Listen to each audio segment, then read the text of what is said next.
Hi friends, எல்லோரும் எப்படி இருக்கீங்க? நல்லா இருக்கீங்களா? இப்போ நான் ஒரு 7 பெண்களுடைய பேர் வாசிக்கிறேன். சைபாய், சோயாராபாய், புத்தலிபாய், காசிபாய், சுகுணாபாய், சக்கவார்பாய், குன்வந்திபாய். இந்த 7 பெண்கள் யாருன்னு பார்த்தீங்கன்னா, இந்தியாவில் ஒரு பேரரசு உருவாவதற்கு காரணமாக இருந்த ஒரு மன்னருடைய மனைவிமார்கள். அந்த மன்னர் யாருன்றதை இந்த வீடியோட எண்டு பகுதியில் நான் சொல்கிறேன். அதுக்கு முன்னாடி நம்ம என்ன விஷயம் தெரிஞ்சுக்க போகிறோன்னு பார்த்தீங்கன்னா, உலகத்தில் எந்த ஒரு விஷயமே 2 துருவங்களாக இருக்கும். ஒரு அரசியல் எடுத்துக்கிட்டோம்னா உலக அளவில் அமெரிக்கா விசஸ் ரஷ்யா அப்படின்னு இருக்கும். பண்டைய காலத்தில் மன்னராட்சி காலத்தில் பார்த்தோம்னா ரோம பேரரசு, பாரசீக பேரரசு ஆப்போசிட்டில் இருக்கும். ஆனால் மன்னர்களுக்கு இது சாத்தியமா? அதாவது இந்த மன்னருக்கு இவர் தான் எதிரி, இவர் தான் சரியான ஆள் அப்படின்ற ஒரு வரலாறு இருக்கான்னு பார்த்தீங்கன்னா இல்லை. ஆனால் அதை தாண்டி இந்தியாவில் ஒரு ஒப்பீடு இருக்குது. யாருன்னு கேட்டிங்கன்னா, சத்ரபதி சிவாஜி வெர்சஸ் அவுரங்கசீப். இவங்க 2 பேரும் ஒரு ஒப்பீடு பண்ணுவாங்க. என்னென்னு பார்த்தீங்கன்னா, மன்னர் சிவாஜியை பார்த்து அவுரங்கசீப் பயந்து ஓடினான்னு ஒரு குரூப் சொல்லுவாங்க. அதே போல் இந்த மன்னர் சிவாஜியை சங் பரிவார் அமைப்புகள் தூக்கி கொண்டாடுகிறார்கள் இல்லையா? ஸோ அந்த அடிப்படையில் பார்க்கும்போது சத்ரபதி சிவாஜி இஸ்லாமியர்களுக்கு எதிராகவும் இஸ்லாத்துக்கு எதிராகவும் இருந்தாரா என்று ஒரு சந்தேகம் இருக்கும். இப்போ நம்ம பார்க்க போகிறது இதை பற்றி தான். அதுக்கு முன்னாடி நம்ம போனஸ் வீடியோ சேனலை மறக்காமல் சப்ஸ்கிரைப் பண்ணுங்கள், பெல் ஐக்கானை கிளிக் பண்ணுங்கள். நண்பர்களே வணக்கம், நான் உங்கள் நண்பன் ஹமீத்.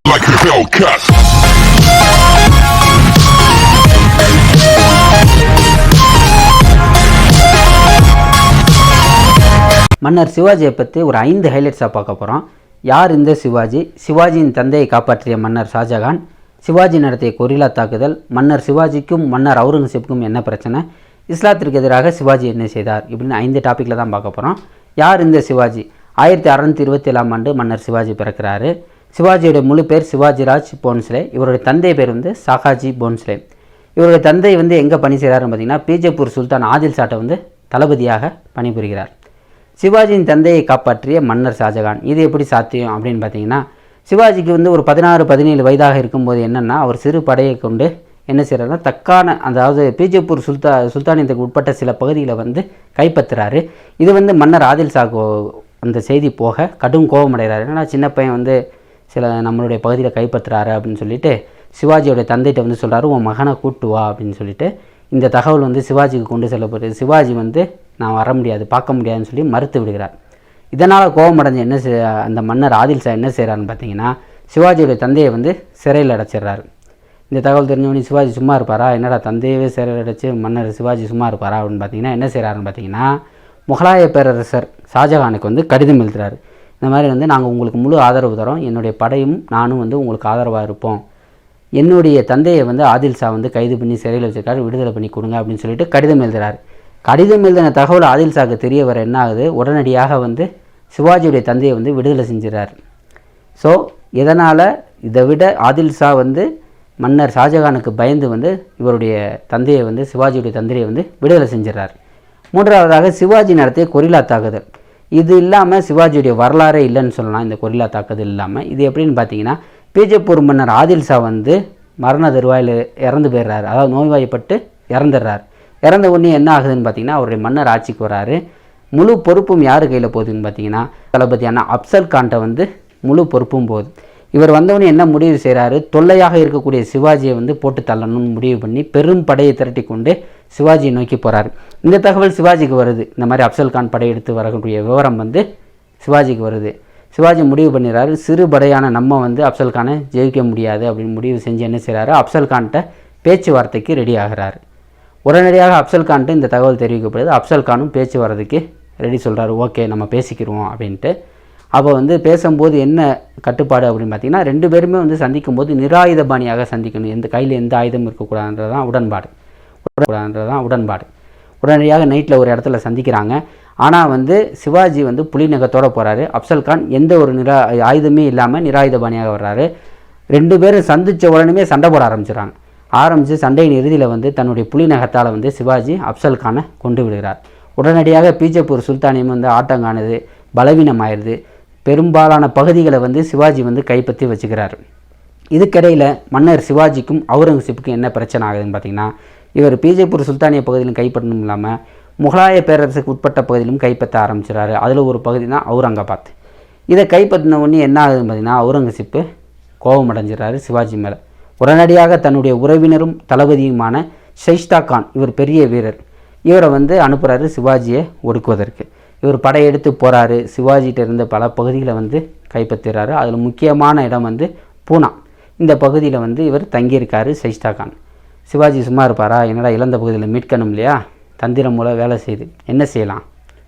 பெரும் படை தௌத்தாச்சு, பெரும் பகுதியில் இறந்தாச்சு, என்ன செய்யலான்ட்டு மாறு வேஷத்தில் பூனாவுக்குள்ளே நுழையிறதுக்கு ஏற்பாடு பண்ணுறாரு. ஷைஸ்தா கான் எங்கே தங்கியிருக்காருன்னு எல்லா விவரங்களையும் கேட்டு தெரிஞ்சுக்கிட்டு ஒரு கல்யாண ஊர்வலம் மாதிரி உள்ளே போகிறாரு மாறு வேஷத்தில். அதாவது சரியான கட்டுப்பாடு இருக்குது பூனா. அதையும் தாண்டி ஷைஸ்தா கான் எங்கே தங்கியிருக்காரோ அரண்மனை ஒரு ஹால், அங்கே போகிறாரு. தனியாக மீட் செய்கிறாரு. யாரை? ஷைஸ்தா கானை மீட் பண்ணி உடனடியாக வாளை எடுத்து வெட்டுறாரு. ஆனால் ஷைஸ்தா கான் சுதாரித்து தலையை குனிஞ்சு கையை மட்டும் காட்டினோடனே 3 விரல்களும் துண்டாகி கீழே விழுந்துடுறாரு. அது மட்டும் இல்லாமல் பின்னாடி உள்ள ஜன்னல் வழியாக எகிரி குதித்து ஷைஸ்தா கான் எஸ்கேப் ஆயிடுறாரு. ஸோ இந்த கேப்பை பயன்படுத்தி மன்னர் சிவாஜி வந்து இழந்த சில பகுதிகளை மீட்டிடுறாரு. அது மட்டும் இல்லாமல் முக்கியமான சூரத், அதாவது குஜராத்துடைய வணிக வளம் நிறைந்த ஒரு பகுதி, இது முகலாயரோட கட்டுப்பாட்டில் இருந்ததை கைப்பற்றிடுறாரு மன்னர் சிவாஜி. அது மட்டும் இல்லாமல் இவங்க படைகள் வந்து இந்த செல்வ செழிப்பு நகரத்தை வந்து கொள்ளையடிச்சிடுறாங்க. இது வந்து இன்னமும் அவுரங்கசீப்புக்கு கடும் கோபமாயிருது. என்னடா சின்ன பையன் சிவாஜி வந்து, அதாவது சிறு படை தான், முகலாய பேரரசை கம்பேர் பண்ணும்போது சிவாஜி சின்ன ஆள். பயங்கர கோபமாகி தன்னுடைய அடுத்த தளபதியான ஜெய்சிங்கை வந்து அனுப்புகிறாரு. ஜெய்சிங் வந்து ஒரு ராஜபுத்திர வீரர், மிகப்பெரிய வீரர். அவரும் படையை திரட்டி கொண்டு சிவாஜியை நோக்கி வராரு. சிவாஜி தூது அனுப்புகிறாரு, நம்ம பேசிக்கிறோம், உங்கள்கிட்ட நான் சமாதானமாக போகிறேன்ட்டு. இந்த தடவை வந்து ஜெய்சிங் வந்து முடியாது, நீ பயங்கரமான ஆளாச்சு அப்பான்னு சொல்லிட்டு முடியாதுன்னு சொல்லிடுறாரு. நிறைய இடங்களை வந்து கைப்பற்றிடுறாரு. ஆனால் சிவாஜி சோர்ந்து போகலை. திருப்பியும் என்ன செய்கிறாரு? சமாதானத்துக்கு பேசுகிறாரு. என்ன சமாதான உடன்படிக்கை அப்படின்னு பார்த்தீங்கன்னா 23 கோட்டைகளை வந்து ஒப்படைக்கிறாரு முகலாய சாம்ராஜ்யத்துக்கு. அவருடைய பகுதியிலேருந்து கொடுத்துட்றாரு.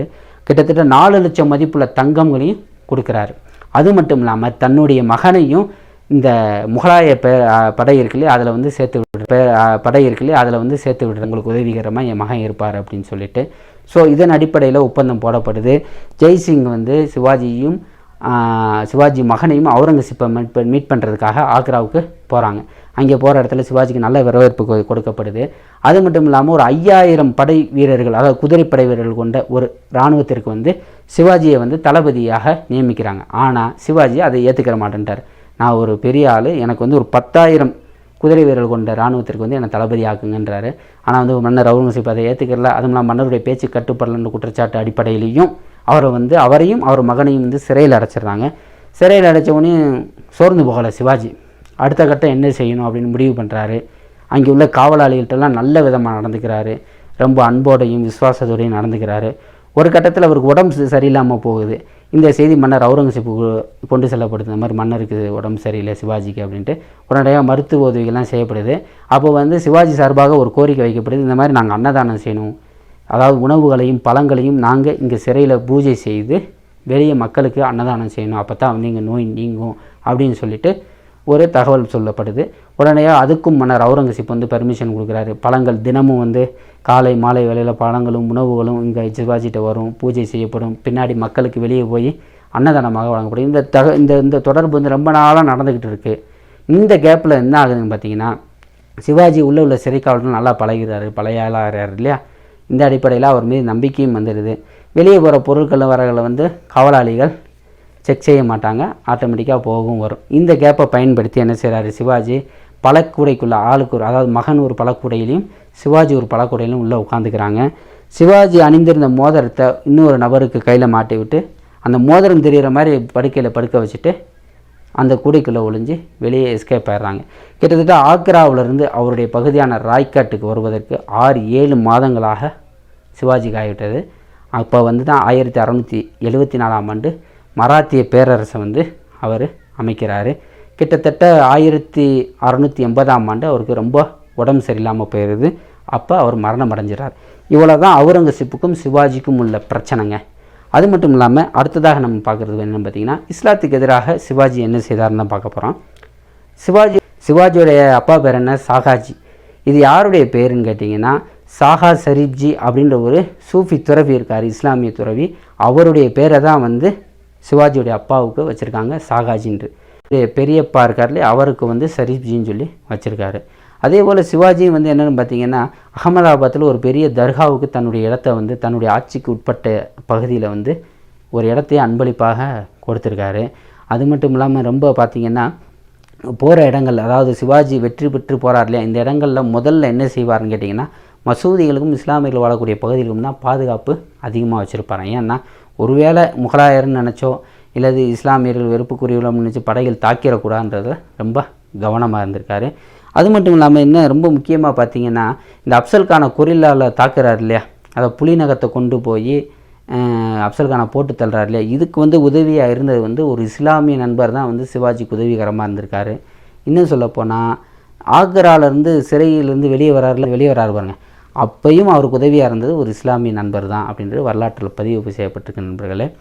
அதே மாதிரி பார்த்திங்கன்னா, இந்த விஷயத்தை, அதாவது சிவாஜியை சங் பரிவார்கள் கொண்டாடுறதுனால அவர் இஸ்லாத்துக்கு எதிராக இருந்தார்ன்ற ஒரு பிம்பம் மக்கள் மனசில் தொடர்ச்சியாக அவங்க பதிவு செஞ்சுக்கிட்டே இருக்காங்க. குறிப்பாக வட இந்தியாவில் பதிவு செஞ்சுக்கிட்டே இருக்காங்க.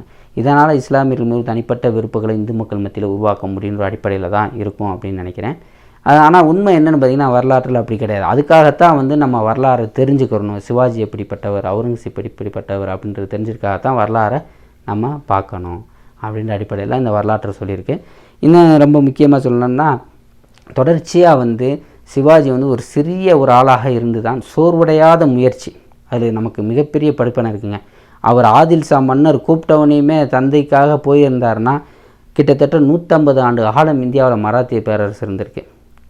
அவர் ஒரு வேளை ஆதில் ஷாவை பார்க்க போயிருந்தார்னா இந்த மராத்திய சாம்ராஜ்யமே உருவாயிருக்காது. மராத்திய சாம்ராஜ்யம் நம்ம தமிழ்நாட்டில் உள்ள தஞ்சாவூர் வரைக்கும் ஆட்சி செஞ்சுருக்காங்க. இந்த ஒரு பேரரசு எப்படி உருவாக்க முடிஞ்சதுன்னா, சிவாஜியுடைய தொடர்ச்சியான முயற்சி, சோர்வடையாத முயற்சி தான் ஒரு வெற்றிக்கு காரணமாகவும் இருக்குது. வருங்காலங்களில் நமக்கு படிப்பினையாக இருக்கும் அப்படின்னு நம்புகிறேன் நண்பர்களை. ரொம்ப முக்கியமாக சொல்லணும்னா, ஃபஸ்ட்டில் சொன்னேன் இல்லையா, ஒரு 7 மனைவிமார்கள். அது யாருன்னு பார்த்தீங்கன்னா, யார் திங்க் பண்ணுறீங்க? ஷாஜகானுடைய மனைவியா, அக்பருடைய மனைவியா? இல்லைங்க, நம்ம சத்ரபதி சிவாஜி அவர்களுடைய மனைவிமார்கள் தான் இந்த 7 பேரும். இந்த தகவல் உங்களுக்கு பிடிச்சிருக்குன்னு நினைக்கிறேன் நண்பர்களே. மீண்டும் ஒரு நல்ல தகவலுடன் அடுத்து உங்களை நான் சந்திக்கிறேன் நண்பர்களே. நன்றி, வணக்கம்.